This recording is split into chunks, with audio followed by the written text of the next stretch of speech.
কার্তিক মাসকে দামোদর মাস বলা হয় কারণ এই মাসেই ভগবান শ্রীকৃষ্ণ দামোদর রূপে প্রকাশিত হয়েছিলেন। যখন তার মা যশোদা তাকে দড়ি দিয়ে বেঁধেছিলেন। দাম শব্দের অর্থ দড়ি এবং উদর শব্দের অর্থ পেট, তাই দামোদর বলতে এমন একজনকে বোঝায় যার পেটকে দড়ি দিয়ে বাঁধা হয়েছিল। এই লীলাটি উখল বন্ধন নামেও পরিচিত, কারণ এই সময়ে কৃষ্ণকে একটি উখলের সাথে দড়ি দিয়ে বেঁধে রাখা হতো।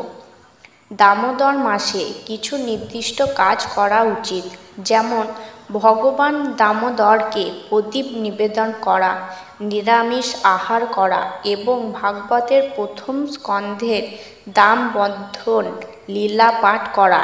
এছাড়াও এই মাসে বর্জনীয় কিছু খাবারও রয়েছে, যেমন মাছ, মাংস এবং নির্দিষ্ট কিছু সবজি। দামোদর মাসে যা করা উচিত: দীপদান। ভগবান দামোদরকে শ্রদ্ধা ও ভক্তি নিবেদন করে প্রদীপ দেওয়া হয়। স্নান ও পূজা।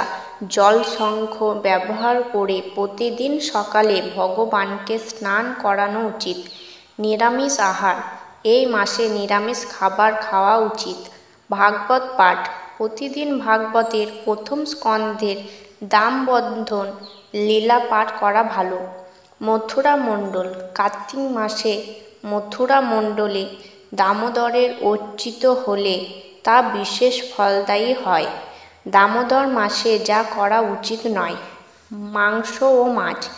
এই মাসে মাছ ও মাংস খাওয়া উচিত নয়। কিছু সবজি: মাষকলাই, বরবটি, শিম, পটল, বেগুন ইত্যাদি সবজি অখাদ্য। ধর্মাত্মা ব্যক্তিগণ এই মাসে যে কোনো ধরনের অখাদ্য বর্জন করবেন।